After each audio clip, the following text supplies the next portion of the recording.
Hello and welcome to Gutshot, home of the hottest takes in Magic the Gathering. I'm Frederick, and joining me as always is my lovely co-host, Will. Yes, that's right. It's Gutshot, the natural one of Magic the Gathering content creation. Fred, how's it going today? Pretty good, pretty good. Been doing algebra all morning, which kind of sucks, but I have been enjoying Adventures in the Forgotten Realms when I've had time to play it. And I have been I have a new coworker at my work who plays Magic, and we played a couple games. It was like his training shift yesterday. I was kind of showing him the ropes, except he already really knew what he was doing. So we played a couple games of Magic, and that was pretty cool. Nice. So yeah, things are pretty good. I've been loving Adventures in the Forgotten Realms draft, I will say. I've only gotten 2 drafts in, but they've been very fun, and I've gotten more than enough gems from each to play another one. So I don't know if this is going to be a free roll set for me. I'm pretty excited. Oh, that's pretty cool. So your new coworker, so you're a very entrenched, lifer Magic player. Are they just like a more casual player, or did they surprise you with deep Magic knowledge?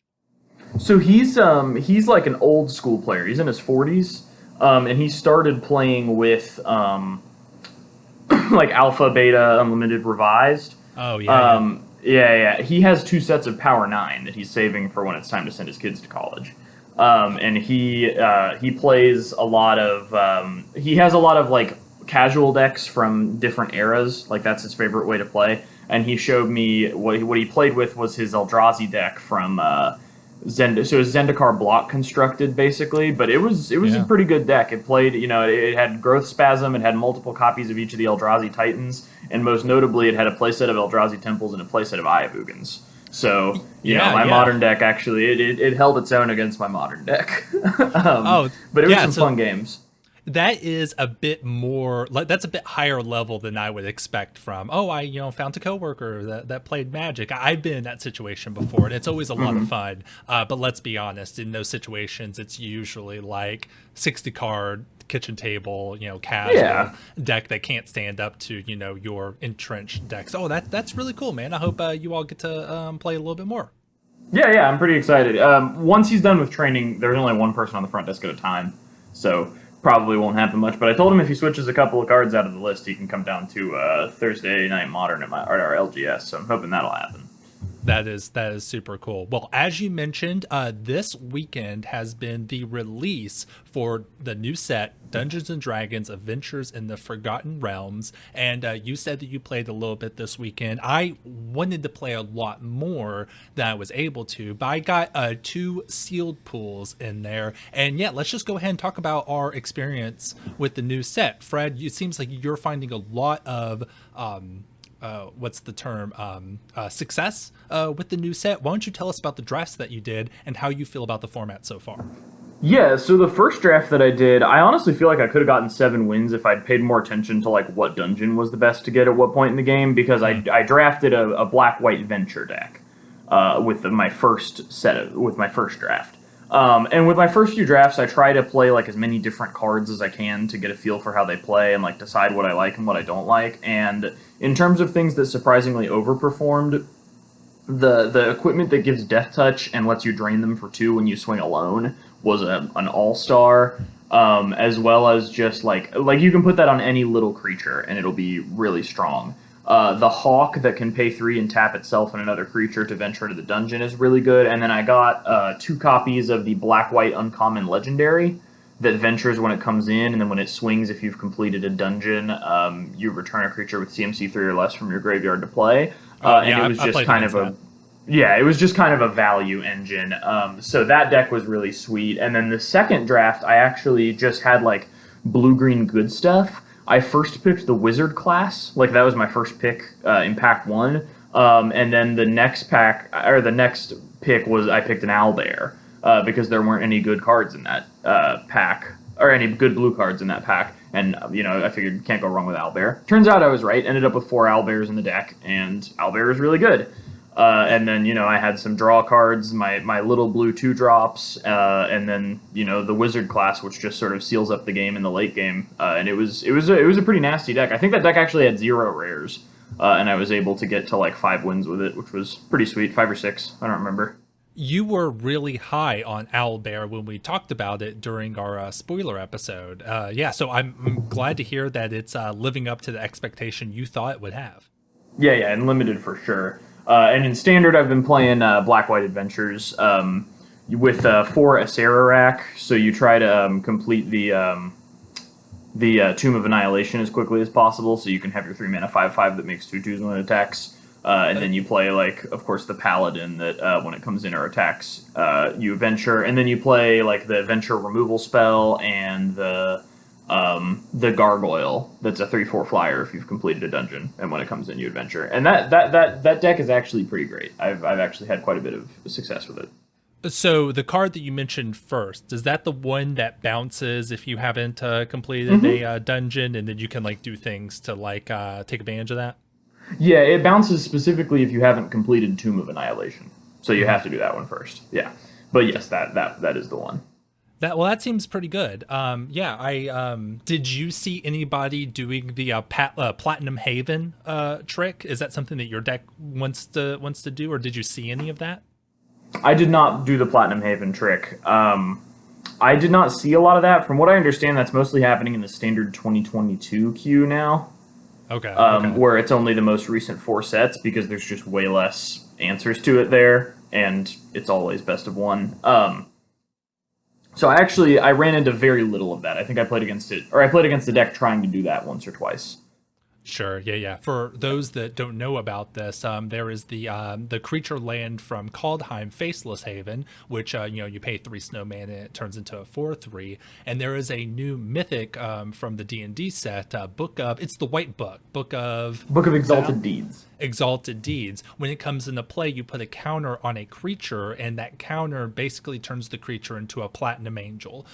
Your opponent can't win the game, and you can't lose the game. So what people are doing is they are animating their land, putting that counter onto Faceless Haven, and then allowing Faceless Haven to revert back into a non-creature land, and then it just sits there. And then, you have to do something about that non-creature land before you're able to win the game. Well, I'm glad to hear that that's not just like the absolute best thing you can be doing. It sounds like you had a lot of fun. I'm glad you had a good experience.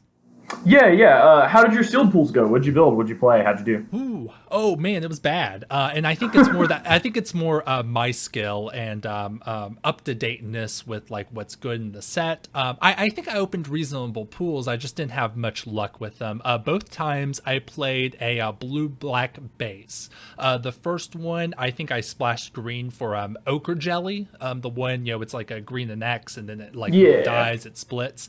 That was a good card when I was able to play it. And it had a minor dice rolling theme. I had a lot of dice rolling, like blue and black or blue spells, and then the Kark's Thumb for rolling. That's a 1/3 flyer, and then one of the cards that gives you a 1/1 flyer whenever you roll a die, and it topped out with a wizard spell book. So I made sure I had a dungeon map, and I was at 18 lands, so I could make sure that I could reasonably ramp into wizard spell book, because that would be a lot of value, especially in a spell heavy deck. Because once you hit it, you could just keep tapping it, keep rolling die, and basically just play all your spells over again.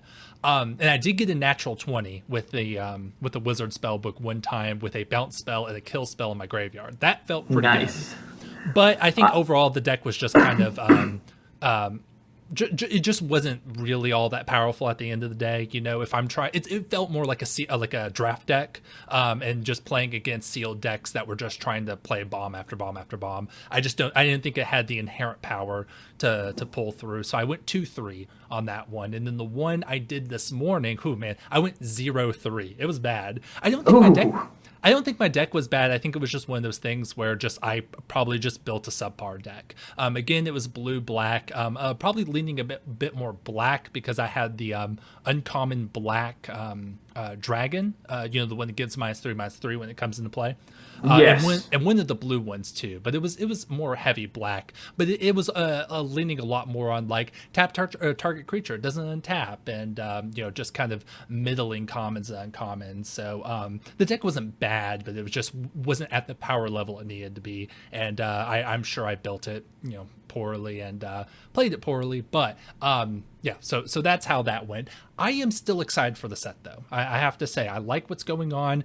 Venture seems to be at the exact right power level it needs to be for limited, and I'm probably done with sealed for the time being. But once the quick drafts open up, I think I'll dive right back in, at least for a little bit. I did that with Strixhaven, and I had a lot of fun doing it that way. So I think I'll do the same.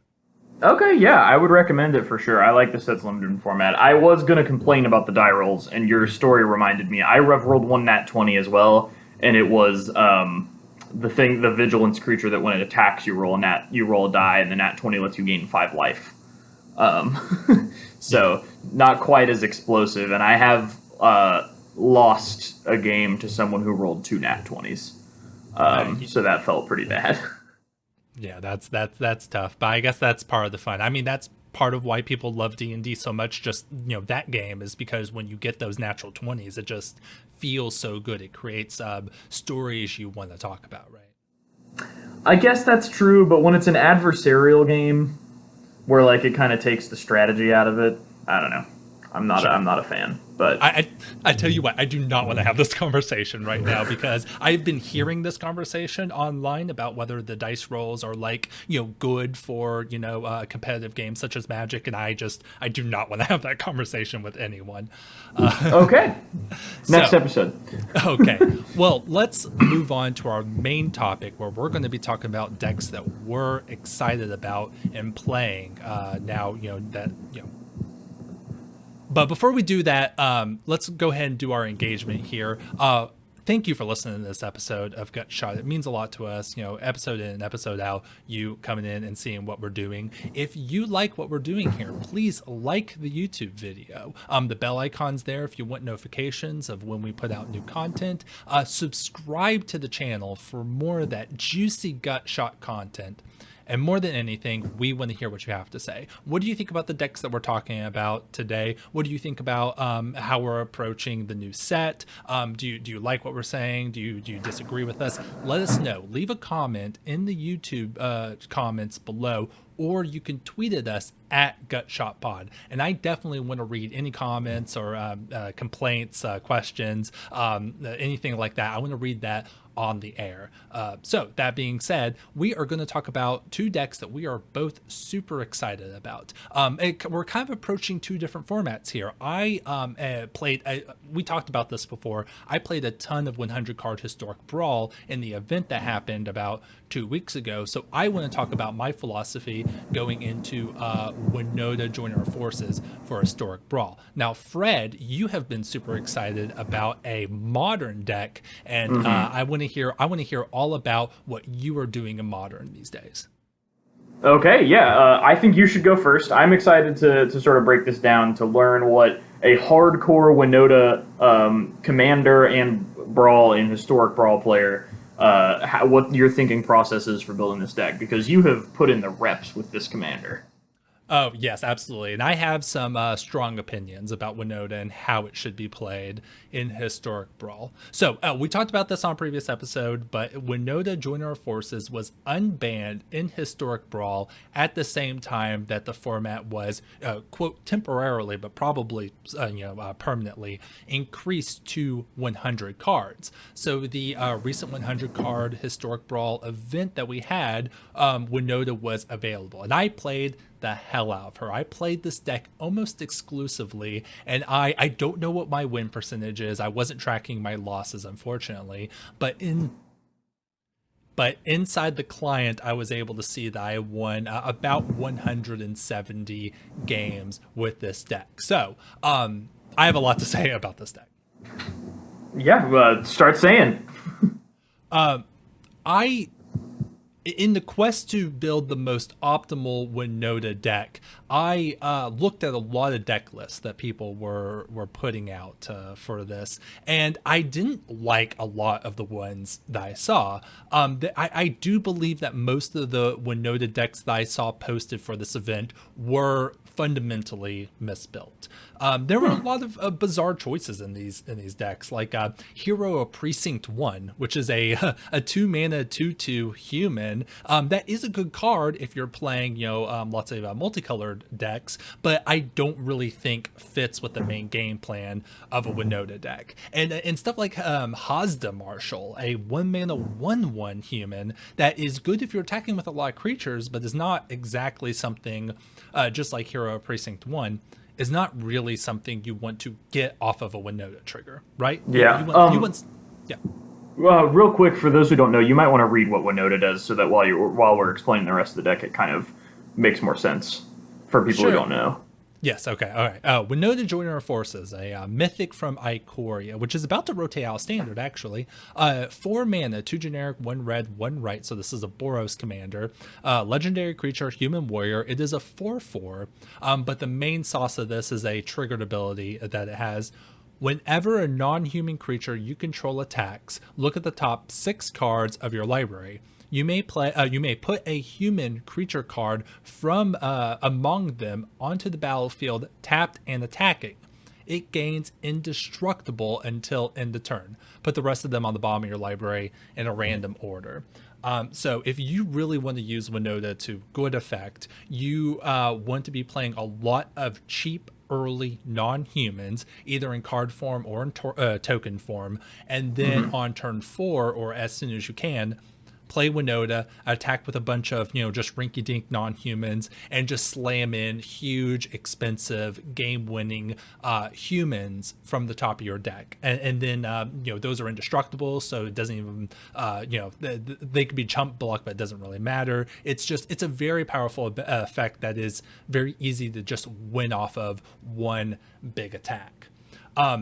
The decks that I was seeing, and that's part of why I didn't really like a lot of the decks that I was seeing, it was clear that they were built in more of a good stuff way, with lots of cards that were good for a longer, prolonged game and multiple swings. I was seeing tons of cards that were like, oh, when this and so many other creatures attack, you get this good effect. Which is a good effect, but that effect doesn't happen when you get that creature off of Winota and put it into play. Now, those aren't all bad creatures, but you could tell that they were put into the deck expecting multiple swings with Winota, multiple attack phases. I think that that's the wrong way to approach it. The Brawl pairing algorithm is ensuring that Winota, which is earmarked as a very powerful commander for good reason, is almost exclusively matched up against 5-color good stuff decks. This is your Golos, which was also unbanned with the recent announcement. 5-color Niv Mizzet, Eska, God of the Tree, even Kennen, which is not 5-color, but is also something that is a much longer longer style game that you cannot actually beat their end game. You are the aggro deck when you're playing against these decks. And in my experience, you cannot assume that you're going to get tons of different attack triggers, that you're going to get multiple swings with your creatures. More often than not, all your creatures are just going to die immediately, including Winota. So, all that being said, I believe that my version, which is up on the screen, the full list, is the most, the best positioned against the decks that this deck would most likely be paired against. It's very streamlined to abuse Winota as soon as possible, and you want to make sure that one swing with Winota is enough to win you the game, or at least get you within a step or two of winning the game. Do not assume that you're going to get multiple swings with all of these value creatures. You're not going to. Your opponent has 30 board wipes. It's not going to happen. I'm focusing on 1-drops, token producers, and the hardest hitting humans available. It seems like a good way to approach this deck, right, Fred? Yeah, I agree. I think just approaching it like your opponent's going to have an answer, so you need to try to win the turn that you first trigger Winota is a really good way to look at it. And it seems pretty obvious to me, flicking through the list, that that's what this is built around. There were a lot of cards that kind of surprised me until I realized, the flight of the Equinauts The flying convoke creature, like that card was like decent and limited, but wouldn't go anywhere near even a standard deck. But like it actually does make a lot of sense here because it's technically a human. It's got that Allosaurus rider thing going on where its creature type is the thing riding it, even though it feels like it shouldn't be. I don't know if that's just me. But it's technically a human, and it's a 4/5 flyer, and that's one of the bigger bodies you're going to be able to get on a human. And it's sort of the same thing with like obviously I'm guessing here that your best hits off of Winota are things like a Blade Historian would probably be up there, Angrath's Marauders as well. I'm assuming. Yeah. There are a couple of humans that are the best, but then there are like the lower tier and then a lower tier there. But I really work to make those tiers as close together as possible. Yeah. Do you miss not having Agent of Treachery? Because playing Winota in Historic gives you Agent of Treachery, but you can't play blue cards in this deck. So I actually, when Winota was illegal in Historic, I played a ton of Winota, but I never played the Agent of Treachery version. I actually, for a similar reason as this, looking at that deck, I thought I would rather just win the game on the spot. Just like instead of like playing Agent of Treachery, which is good. That's a very a powerful play pattern, but I'm thinking, why not just put in creatures that are just going to win with combat damage? And I felt that was a reasonable way to go it. So I was never like super on the Agent of Treachery train to begin with. So I don't really miss that at all. And honestly would not really jive with what I'm trying to do with this version of the deck. But that is good game for anybody that wants to try that. Yeah. So I guess like what is an average good game with this deck look like? Yeah, so you spend your first couple of games or first couple of turns playing small creatures. And I'm pulling those up on the screen right now. You want to load up on these small non-human creatures that are for the most part interchangeable. I hate to say that. I mean, there are definitely some that are a little better than others, but honestly just a cheap one drop that has marginal value beyond just being a 1/1 for 1 is good enough. And then as you get up to 4 mana, you play token producers like a Raise the Alarm or a Hanged Executioner. And of course you want to play Winota on turn 4. And if you're able to do that, that's usually game. If your opponent just cannot do anything against you. But these 5-color good stuff decks will often, keep up, kill spell mana or counter spell mana on turn 4. So that's when you kind of get into the bluffing game where you keep attacking, 3-4 damage at a time because they're not doing anything against your cheap creatures because they're so afraid of Winota. And then I can kind of just dump out the humans that I draw in my hand just naturally as kind of kill spell bait, and then I just kind of gauge the game to see kind of when their shields are down, and then when they are, I can either I could drop Winota and just have that be game, or I can just keep playing that game, and then they have to eventually do something about my rinky-dink 1/1s, right? Right, and you have a lot of lines of play where like. They have to waste removal on your 1/1s, but even if they do, like, it's only 7 mana to drop Winota and 3-drop Chandra and get 2 triggers off of Winota that turn from an empty board. So, for sure. Yeah, like that'll do it to them sometimes, it seems like. Yeah, sometimes you can even get them with the play a Winota onto a empty board, and then next turn hit the Scampering Scorcher and get 3 haste 1/1s, and that's usually pretty good game as well. So while we're talking about this, I have my non-humans up on the screen here, and I just want to highlight a few of these that I think are really fun to play with, that this is a particularly good home for. Legion's Landing, enchantment that comes into play and gives you a 1/1 and then later transforms if you're attacking with lots of small creatures. That is that is a really good 1-drop for this deck, and that land usually ends up meaning something, not for making tokens per se, but just giving you that little bit of ramp towards the end of the game when you're trying to play that bluffing game with your 5-color good stuff opponent. That's pretty good game. Sacred Cat, the common from Amonkhet, that's just a 1/1 that you can pay 1 white to embalm and get the 1/1 back. That is really good. These there's only a few of them, but there's a couple of small creatures that can kind of replace themselves. A Grim Initiate from War of the Spark that lets you amass 1 when it dies. Those are one of the better 1-drops that you can get. So a Sacred Cat has been an all-star in this deck. Oh, yeah. Oh, yeah. Izumaru, Hound of Kanda, I remember because I was playing back then Champions of Kamigawa, everyone was super excited for a vanilla 2/2 creature for 1 mana, and for some inexplicable reason we got it in Historic.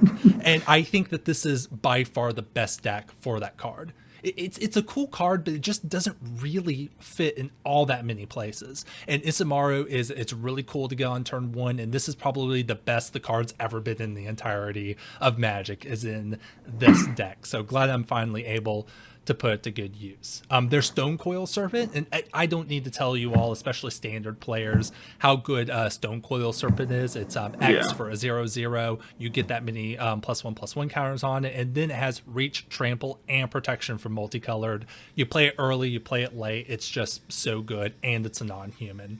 Adanto Vanguard, this is probably the best 2-drop in the entire deck. Being able to pay for life for indestructible really helps against these good stuff decks that are just trying the hardest they can to kill everything you have. And there are definitely a ton of games that I won just because I was able to aggressively keep Adanto Vanguard alive. So great card. I would not play this deck without that.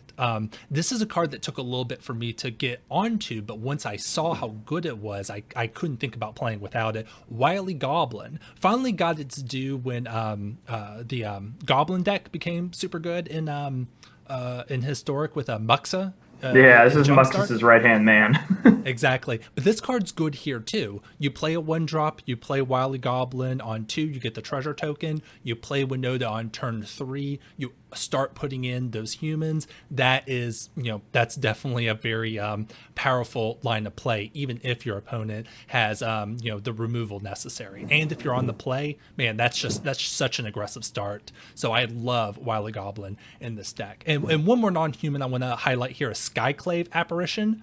If you play Modern, you don't need me to tell you how good this card is, but it does double duty in this deck as a non-human that you can play on 3 and is super good removal. It's just like one of those cards that it's just everything about it is so good for this deck that it's never a card you never don't want to see this card. Yeah.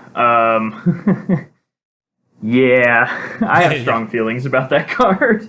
It was all so my jam in Standard and Historic for a while has been Outlaw's Merriment, and that card is just one of the few cards that everyone's playing in their white decks that can just answer it really easily. So it's just a little demoralizing that card is as good as it is. Yeah, it's pretty good. So moving on to the humans, and I got a lot to say about this because I think that these humans are where a lot of people stumble with this deck. So like I said, I went the hardest hitting humans possible. So I'm focusing on cards that can deal 4 damage and up, so either 4 power or have like different iterations, a double strike or something like that. And as you can see on the screen, I have loaded up on the 4-drop slot, and I've done that for a reason, because it's such good removal bait for those times when I think that they're going to have the answer to Winota. So if I'm on turn 4, I've got my non-human creatures, and I think that they're holding something up, I can attack my non-humans, chip in for 3-4 damage, and then play a Fireborn Knight or a True Fire Captain on the 4-drop slot instead of Winota. Then they have to deal with that, that 4-drop while I still have Winota in the bag to drop whenever I need to. And then I can gain, a couple of turns. I can gain some land drops. It gives me the ability to play Winota, 2 turns in a row if I need to. So it's really valuable to have that kind of removal counterspell bait at the 4-drop spot. And I have a few of these I want to highlight, that have worked particularly well for me. Elite Spellbinder. Again, if you play Magic, you don't need me to tell you how good Elite Spellbinder is. This is a lot like Skyclave Apparition, where you don't hate getting Elite Spellbinder off of Winota, even though it doesn't hit as hard as the others. But it is 3 damage in the air, and Elite Spellbinder. I don't hate having it in my opening hand and just playing it. Turn 1 play a 1/1, turn 2 play a 1/1, turn 3 play Elite Spellbinder, and then see if the way is open for a Winota on turn 4. So again, just like Skyclave Apparition, it's a great card to everything about it just works really well for the stack. You were talking about Flight of Equinox, which is not a card you would play anywhere else, but works in this deck. My actual favorite card in this deck that fits that description is a Spike Wheel Acrobat. Do you remember this card? Yeah, I remember playing it. If it's the card I'm thinking of, I remember playing it in Limited. It has Spectacle, and it's just like a 5/2 that Spectacles for 2 or 3, right? Exactly, yeah. It's a 4 mana 5/2 with no other text other than its Spectacles for 2 and a red. So you can deal damage to your opponent, and then you can play Spike Wheel Acrobat for 3 mana. This hits so hard. I am never unhappy to see this on top of Winota, just because it does so much damage, especially paired with a Blade Historian or an Angrath's Marauders. And again, this is like the perfect deck for this card. I'm never unhappy to see it. This deck actually has a small first strike theme, and you can see that I have the mono white Dominaria legend Quinde Pride of Fimaref, which is a 2/2 with double strike and gives all of your creatures that have first strike double strike. So it just adds a little bit. It's another 4 mana, deals 4 damage on its own, but actually adds a little extra oomph to the rest of my creatures, such as Sir Alan the Lion's Claw. There's a few other of the small ones that have first strike, and that does get a little bit of extra damage in there. And one more human I want to highlight here. If you look at the list, obviously these are all just hard-hitting humans, but I really want to highlight Lena, Selfless Champion, which I believe was printed somewhere else, but it came to Arena through Jumpstart. This is a 6 mana 3/3 human soldier. When it comes into play, you get 1/1 soldier creature tokens based on how many non-token creatures you own. And then to simplify it, you can sacrifice Lena at any time to give all of your creatures 2 power and less indestructible until end of turn. And I have definitely won games with Lena being able to get her off the top, make a bunch of tokens, and then just sacrifice Lena in response to the upcoming board wipe, and then just be able to swing with all just the regular tokens I got and close out the game. Lena is one of those cards that plays a lot better than it looks. So that's my philosophy towards the humans in Winota, and I think that this is the better way to approach it. And I think that you would agree, Fred. Yeah, I think so. I think especially playing against the decks you're going to play in the high tiers. So you're probably the best Winota player in the world. I would. Why no Magda Brazen Outlaw? Yeah. So that is one of the cards that I know would be very good in this deck. And that's a point I wanted to make about the non-humans. That is the part of this deck that is the most interchangeable with a lot of different cards in the card pool. There are lots of different substitutions that you can make, and it's the part where you would really have to cut down on which cards you want to play, because there are just other cards that you want to play. If you took that card and put that into this deck, I'm sure it would be perfectly fine, but you would have to cut out another perfectly fine card that I would also want to play. I'd have to cut something like a Raise the Alarm or an Adanto Vanguard or something like that. So if I feel like changing this deck up, that's definitely a card I want to keep in mind, but there's also a lot of other good 1 and 2 drop non-humans that are cut from this list just because I'd rather play the pile that's already here. It's That's fair.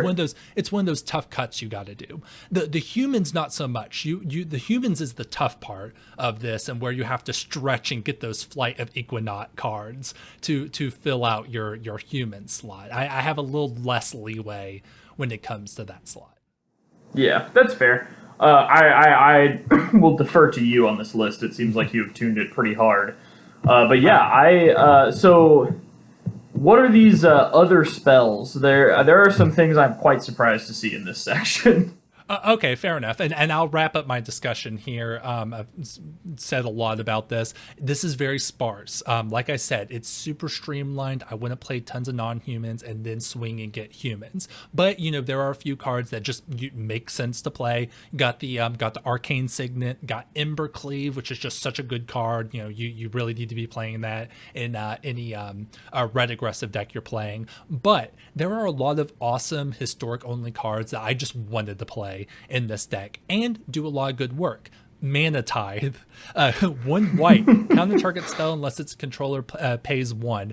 This is just such a fun card. I just had to include it, and it works pretty well. Your opponents will sometimes tap out for a sweeper, and if you think that's coming up, you can kind of tune your play pattern to keep 1 mana up for your Mana Tithe, and it feels so good on like turn 3. Like you pay turn 1, play a 1/1. Turn 2, play like a 2/2. On turn 3, maybe play nothing or just play another 1/1. And your opponent's going to tap out for a 4 mana sweeper, and you can get him with the Mana Tithe and then drop Winota and win the game. That's definitely a play pattern that exists with this, and it's just so fun to be able to just get your opponent with Mana Tithe.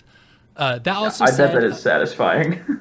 This is the only format where you can play Lightning Bolt on in the Arena client. So, and then Lightning Bolt, don't need to tell you why Lightning Bolt's a good card. So just got Lightning Bolt in there. It does work every now and then. Swords to Plowshares is a great card. And that is definitely something that deserves to be in this deck.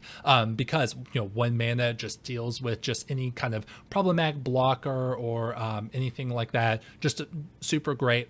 Then we got a couple of cards that just help protect our creatures. We've got a Fight as 1, kind of rinky-dink protection spell from Ikoria.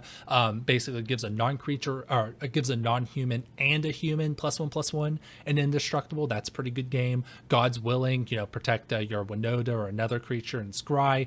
But then I have 2 spells in here that basically give your entire board indestructible, and these are a little harder to use, but I do like them in the deck. I often draw these and never play them, but during those games when I do actually get to play them, they are very good.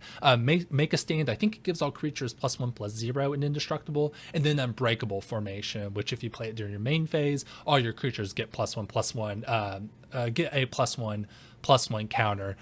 Again, don't use that very often, but it is there for when games would win because of that. So other spells, very sparse, just a couple of really powerful spells. And so that is Winota, very streamlined. I'm very proud of this deck.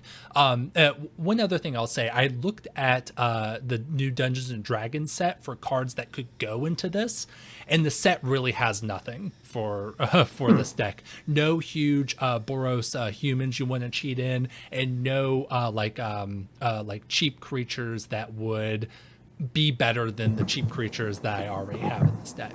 But I cannot wait for another opportunity to play this deck, and I've got it waiting. I've got my philosophy, I've got my deck list. I am ready to dive back into that queue. So if you have tell me what you think about this deck. Do you like it? Do you disagree with some of my choices?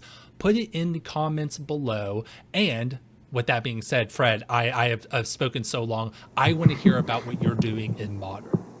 Yeah, so real quick, one last thing about the Winota deck. I think you should play the new Manlands in it. Okay, that's fair. Den of the Bugbear, I think is good enough. But but I agree with you that probably nothing else from AFR is good enough. Anyway, so I have been playing Modern in paper for a couple weeks now. Down at my LGS, they're doing like a $5 entry. You get $5 store credit for every round you win, which is a pretty great deal. I haven't left with less money. I haven't not left with more money than I have come in with each week. which is really nice. I've been kind of rolling into the tournaments. But this is the new Modern deck that I built with Modern Horizons 2. I've been, as you guys might know, I've been playing Mono Green Devotion for years now. It is definitely like the deck that sort of is my identity as a player. But I also like playing 3-color mid-range decks. I've put in my time with Abzan, I've put in some time with Mardu, and this Temur mid-range list really spoke to me. I like Shardless Agent. The few times I've played Legacy, I've played like Shardless Bug, just on like Cockatrice, somewhere where the cards are free. I've dabbled in the format. I really like Shardless Agent. And this Temur Crashcade list was going around where you play Shardless Agent and Violent Outburst, and you always cascade into Crashing Footfalls because you don't play any actual 2-drop or less. I thought the list was cool, but I like to have 1 and 2 drops, and I like to be able to like have those to use in the beginning of the game. And I also don't want to just be completely dead to Baby Teferi. So I have just built a Temur midrange list that hopes to cascade into Crashing Footfalls or Ancestral Visions, but also plays other 1 and 2 drops. And the list has been doing me very well so far. It has a lot of very good matchups, especially against other sort of fair mid-range decks. This is probably just the most value you can get in Modern right now. Bloodbraid Elf, Shardless Agent, etc. So, yeah, that's what I've been playing in Modern, and I guess we can go through the list now. Oh yeah, absolutely. So yeah, Cascade, tournament proven to be one of the most powerful things you can do. You have, excuse me, you have your deck list restrictions, but I think that Cascade decks in the past have proven that those are a lot less harmful than we think, and Crashing Footfall seems like a very, very good card to cascade into with these very good Cascade cards like Shardless Agent and Bloodbraid Elf. So I'm not surprised that this deck has the legs to put up a fight in the format. Yes, it has legs for sure. So we'll go through the lands real quick first, just to have that covered. There's 10 fetches, 4 Misty, 4 Wooded Foothills, 2 Scalding Tarn. I think you could mess with the numbers on these. These are just the ones I happen to own. For those of you who might have missed the episode where I told this story, I pulled a foil Old Border Misty at the Modern Horizons 2 pre-release, and I traded it for a bunch of fetch lands, and this is what I end up having. So anyway, those are the fetches. 2 Stomping Ground, 1 Steam Vents, 1 Breeding Pool. Again, probably would play 2 Steam Vents and 2 Breeding Pool. I just only happen to have 1 right now of each because I haven't been bothered to dig through my collection for the rest of them, and it hasn't burned me yet. There's only 1 card in this whole deck that has double pips, so it hasn't been a big issue. 1 Raging Ravine. I'm considering taking this out because it feels bad that it's not fetchable and it comes in tapped, but it is in there for now. 1 of each of the tapped snow duels from Kaldheim, so a Highland Forest, a Rimewood Falls, and a Volatile Fjord. A lot of lists like this, like especially the Bant Snow list, will only play 1 or 2 of these. I opted for all 3 because, like, turn 1 and 2, I am often grabbing a tapped land off of a fetch anyway, and I like just being able to get to my snakes having Death Touch as quickly as possible. So I am playing all 3 of these. I might end up, like, for the second Steam Vents, cutting the Volatile Fjord. I'm not sure, but that's a question to answer later. And then I'm playing 6 basic lands, 2 Snow-Covered Mountain, 2 Snow-Covered Island, and 2 Snow-Covered Forest. Yeah, so that's the mana base. Very simple. Will, what are your thoughts? Oh, yeah. This just seems like a standard kind of Temur Modern mana base. Nothing really surprising there. Having the tap snowlands, even just, when you know that you're not going to have anything to play, that makes a lot of sense. And no surprises here. I like the one of a creature land. It'd be cool if there was like maybe a better one you could play. So I love that you're trying to have something in there, but if you cut it, that makes it makes a lot of sense if you end up needing to cut that. Yeah, I haven't decided yet. I might not. It's won me a couple games, but it's usually Ghost Quarter bait, and if I don't have any cards that are Ghost Quarter bait in my deck, then their Ghost Quarters are just dead. So I don't know. Sure. But yeah, next we've got the Suspend spells, and no surprises here.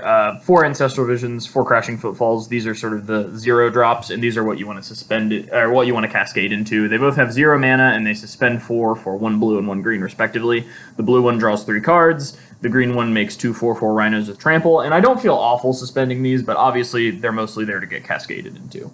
Right, yeah. If one's just in your opening hand and you have nothing else to do, then yeah, hell yeah, you're gonna suspend it and get some value off of it. But yeah, do you ever run into situations where you just absolutely need to hit crashing footfalls, and then you get ancestral vision instead, and the game's just over? Occasionally, I would say yeah, but typically no. Typically, when I'm cascading, I'm totally fine just hitting a decent 2-drop. Yeah, okay. Yeah, I don't even necessarily need to hit one of like a specific one of these, or even necessarily one of these at all. Okay. It usually ends up being pretty flexible, honestly, in terms of what I cascade into, which is why both of them are still in the main board. If I'm in a matchup where one of them is just bad, like I know that my opponent is playing something that prevents me from putting tokens into play, I'll obviously take out Crashing Footfalls. The sideboard also has a playset of Inevitable Betrayal in it, which is the suspend spell that goes through your opponent's deck and puts a creature into play, but I put it in the sideboard because, there's creatureless decks and there's aggro decks that it's just not very good against. Yeah, that makes a lot of sense. Yeah, I mean, just cascading into Ancestral Vision is good game pretty much no matter what you're doing. So yeah, that makes a lot of sense that you're totally fine with hitting either of these. Yeah, I will say my partner plays Green-White Blink with Flicker Wisps, and I learned the hard way that if you Inevitable Betrayal the Thragtusk out of their deck, then they can Flicker Wisp the Thragtusk and it comes back under their control. Ooh, yeah. Ooh, that's rough. No bueno.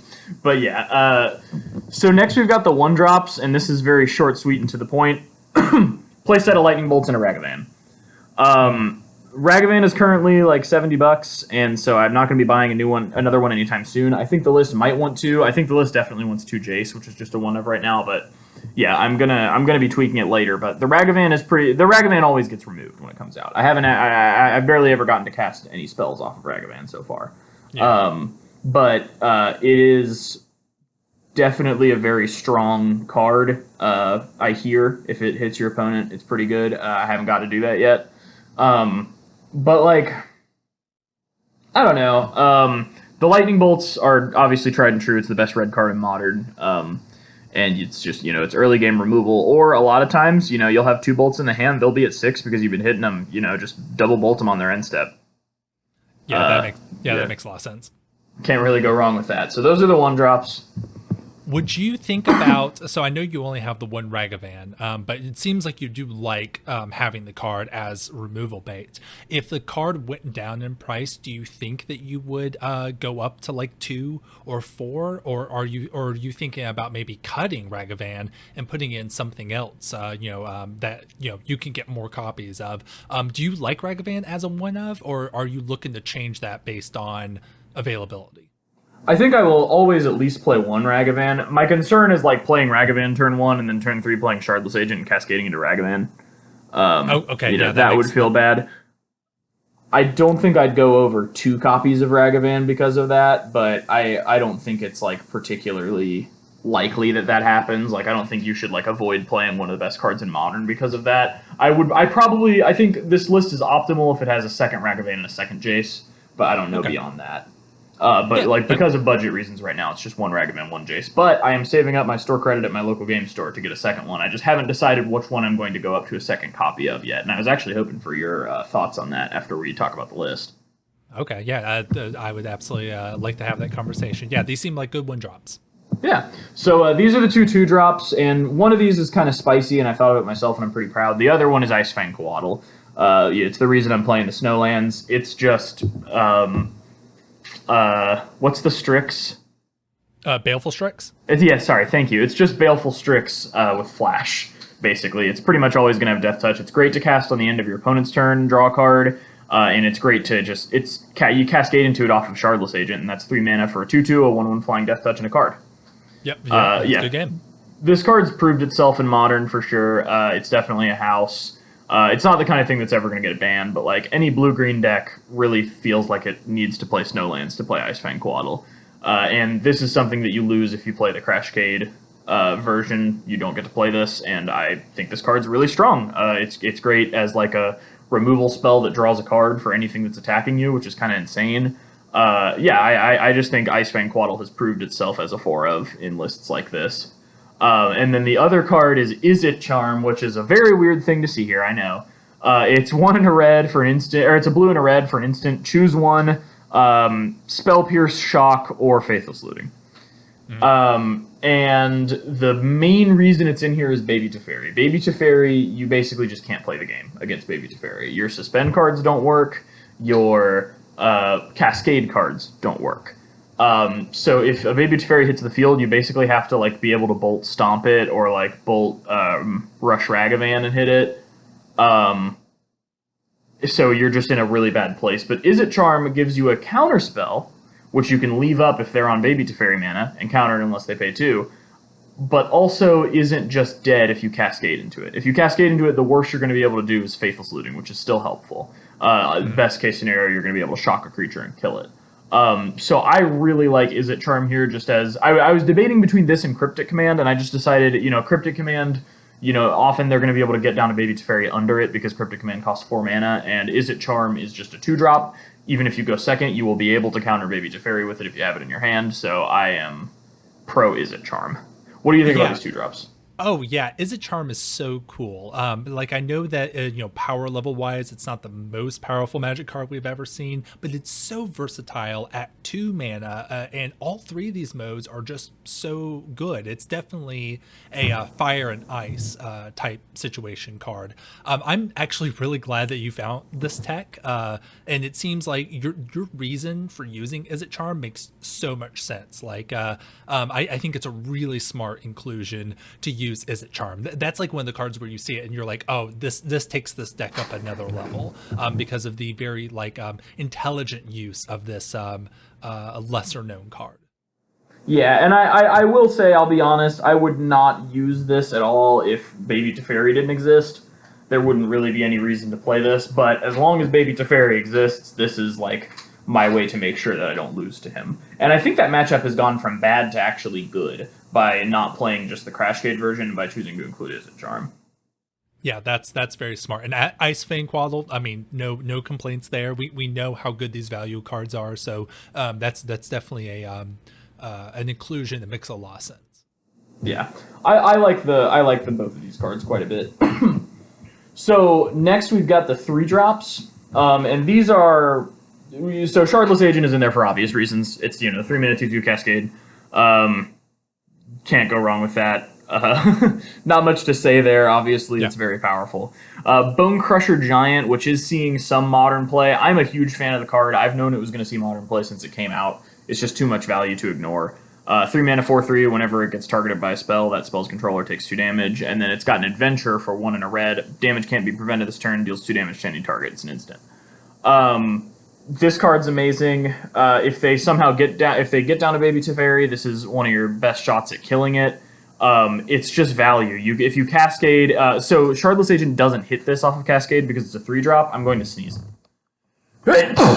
Bloodbraid Elf. If Bloodbraid Elf cascades into this, you can either use the Stomp, the Shock Adventure, or you can just put down the Bone Crusher Giant immediately. And so it's just got a lot of versatility there. You get to kind of choose. So I really love Bone Crusher Giant here. And then Klothys God of Destiny is a 2-of. It really sucks when you draw the second one, which seems to literally always happen if you're playing more than one copy.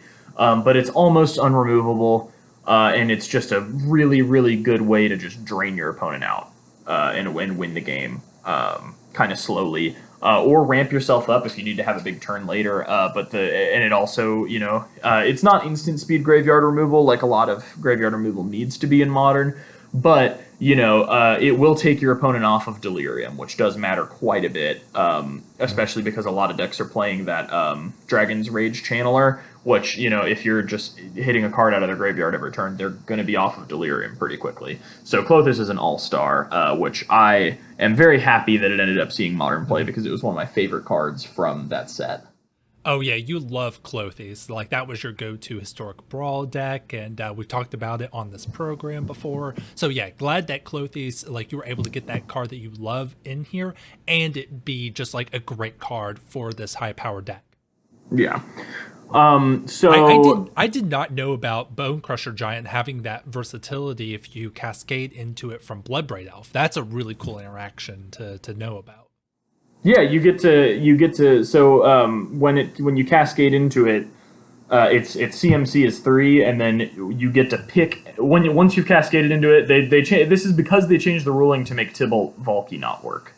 Once the spell is revealed, you choose a spell on that card with less CMC than the cascade spell, and they made it that way so that modal dual face cards couldn't pick ones that were more expensive than the cascade card. But it actually helps with Bone Crusher Giant, and I guess technically also with like a lot of the Crashcade versions of this list also play Brazen Borrower. But here it's Bone Crusher Giant. So yeah, interesting interaction that came out of them fixing a broken interaction. Yeah, that's pretty cool. Yeah, totally agree with all your decisions here. Yeah, Bone Crusher Giant, very good card, and you get that extra little bit off of it. Yeah, this just seems like a good suite of 3-drops. Yeah. So last but not least, the 4-drops. There are 4 Bloodbraid Elf for obvious reasons, and these are a playset of Bloodbraid Elves that I inherited from Will. Yes. Which, of course, I can give them back, but he has insisted that now they are a gift, although they were originally lended to me. And then 1 Jace the Mind Sculptor. I feel like this should go up to 2. I don't know which one I should get first, but this one should also be a 2 of. The main purpose of this, other than just, coming down and bouncing a creature, and if they don't answer it, giving me some card advantage, is to brainstorm and put exactly what I want to cascade into on top. So, like, if I have a Bloodbraid Elf in my hand, and like if after I've drawn the 3 cards off of his brainstorm, my hand consists of Bloodbraid Elf, Shardless Agent, Crashing Footfalls, I can put Crashing Footfalls on top and then Shardless Agent, and then cast Bloodbraid Elf, and then I'll cascade into Shardless Agent, who will cascade into Crashing Footfalls, and that's all guaranteed. It sort of takes the RNG away. I can also put things back, and then since this is a high fetch land list, there's 10 fetches in it, it's very easy to shuffle away the things that I don't want if I'm like flooding on lands or something. Jace, he's a tried and true card. He's obviously very good, and he's definitely earned his spot in this list. Yeah, for sure. Based on the question you asked me before, I think I would go to 2 Jaces. It just seems like it's just so much more, just a ton of value, and that synergy it has, like you described, seems like it's just very good. Like Jace is just a good card. We don't need to prove that to anybody. So yeah, I would suggest going to 2 Jaces and seeing how that plays. But man, I love Bloodbraid Elf. That is such a good card. Definitely a card near and dear to my heart, because I played a lot of Jund and Standard, and that's where those Bloodbraid Elves came from. So glad to see that those Bloodbraid Elves are still doing a ton of work in Magic. Yeah.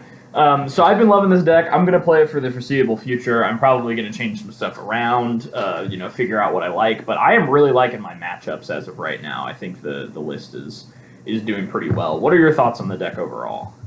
I love how you've taken the Crashcade list and made these changes to it to give it a little more game against some problematic cards. You have your own little flair on it. I love this. I think this deck and like your reasoning behind it is is positioning you well for a wide modern metagame. And I'm not surprised that you're finding success at your store with this list. Yeah, I'm liking it a lot. I wish I could play against some slightly more competitive lists, but I'm definitely having fun, and I'm glad you're having fun with Winota. So I'm glad we do these sort of deck review, what the Gut Shop boys are playing episodes every once in a while. Oh yeah. I think it's good.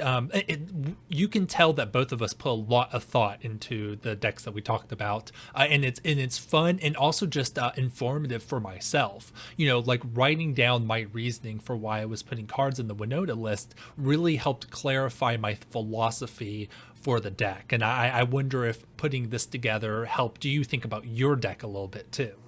Oh yeah, definitely did.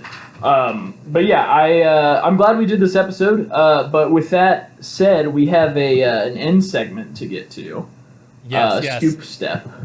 Yeah, we're moving on to our scoop step. This is our ending segment that we do at the end of every episode, or almost every episode, where we have a little bit more fun, and we are excited about class enchantments.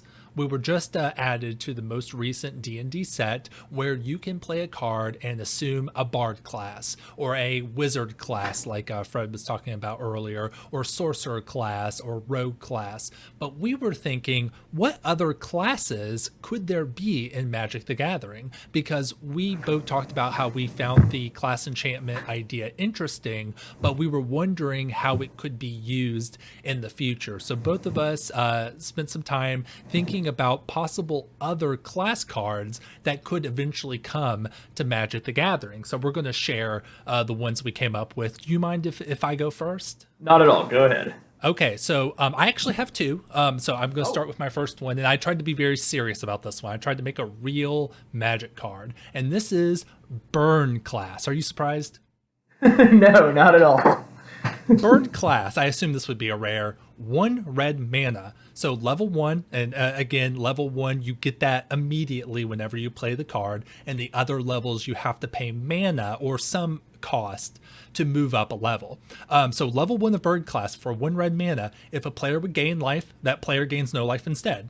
Just a blanket kind of, turns life gain off, good thing for any sort of burn player to have. Here's where the spice happens, though. Level 2, 3 mana, RRR. You have to pay 3 red mana to move to level 2. At the beginning of each player's upkeep, Burn class deals 1 damage to that player. So you get a little bit of a Roiling Vortex, Sulfuric Vortex text on there for the extra 3 mana. But level 3 is where things get very spicy. Level 3, 5 mana. Did you have something you want to say? No. I'm just following. Okay. Yeah. Level 3, 5 mana, 2 generic red.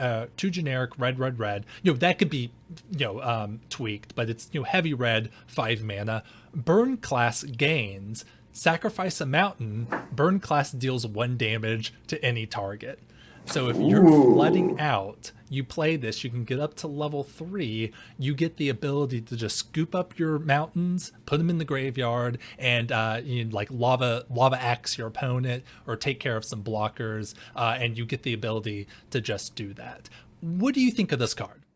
I think it's sweet. I think it's very Will. I think it's an appropriate power level. Like the Leyline of Punishment effect for 1 mana, and then you have to invest 3 beyond that just to get the Roiling Vortex, and then later on, if you're unlucky enough to need to use the last ability, then it's pretty fine. Does it make the mountain do 1 damage, or does it make the enchantment do 1 damage? The enchantment deals the damage. Okay, so Torbran would like a word. Yeah, you can curve this off of Torbran. That's pretty powerful. But yeah, I think it's a pretty fair card, barring Torbran interactions, which, I don't know. You can interact with Torbran, so I don't think it's that bad. Sure, yeah. There's a lot of tweaking that could have this, but I like this idea. It's all, good abilities that burn spells want, and it happens at a linear pace that I think is appropriate for a burn spell. You can't just play this on turn 1 and have it be the best card in your deck. You have to invest in it. But if you invest into it, you're getting a lot of value in it. So I like this design, probably more for a standard or a pioneer format, but I'm really happy with Burn class. I'm glad to hear you like it too. I'm very curious about what you came up with.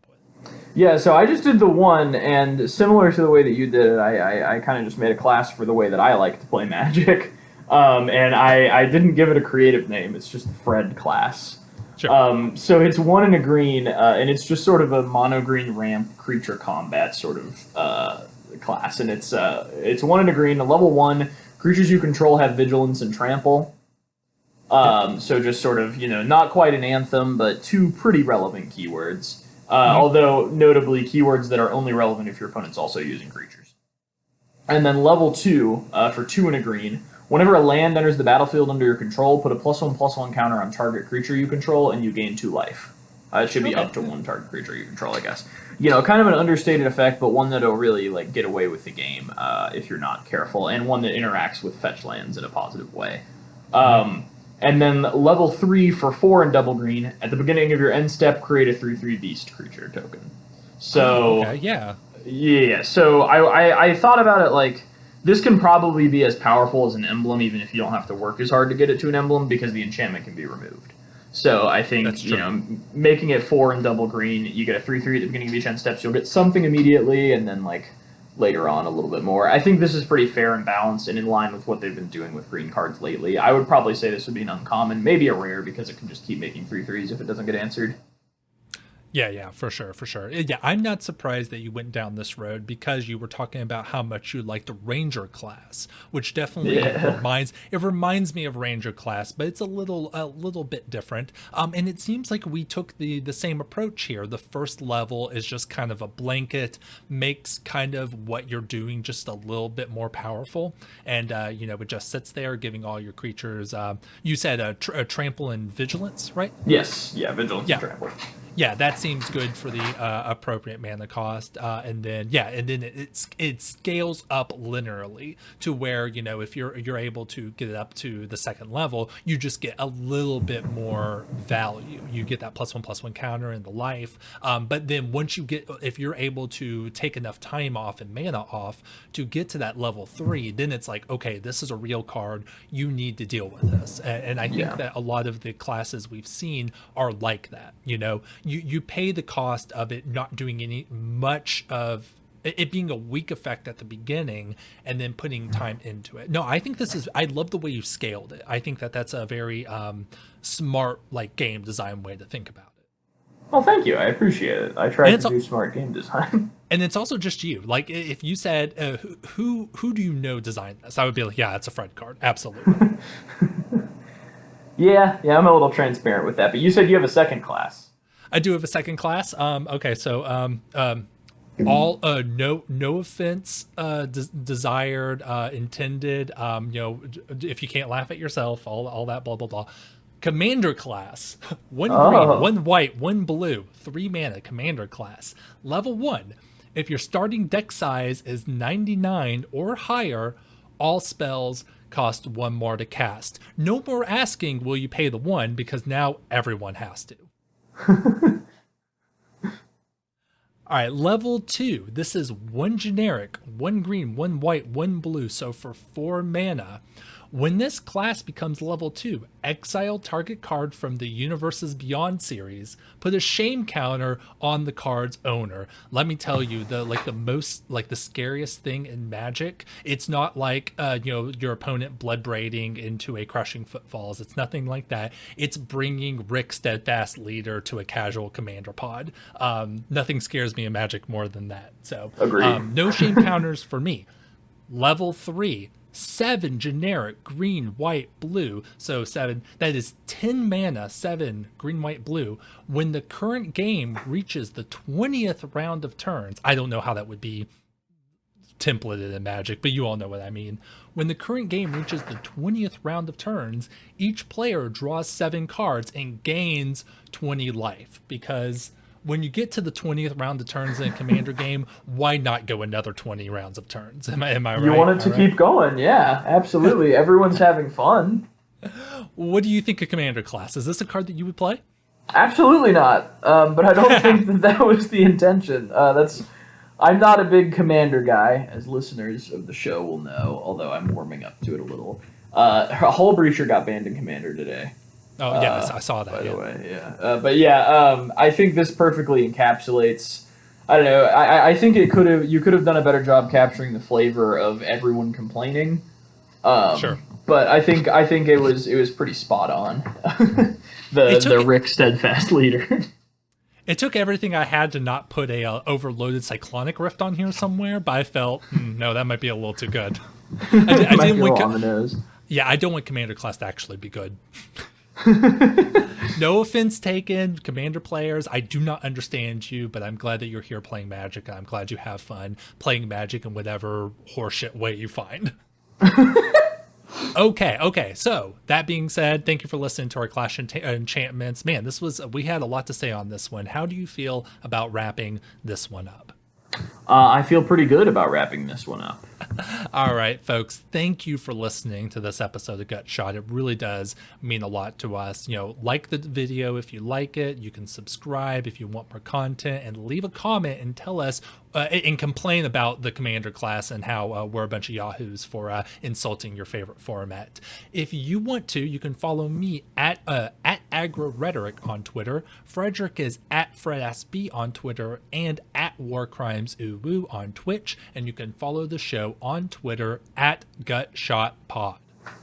This has been Gut Shot, the only Magic the Gathering podcast that can venture into the dragon. See you next time. Later, folks.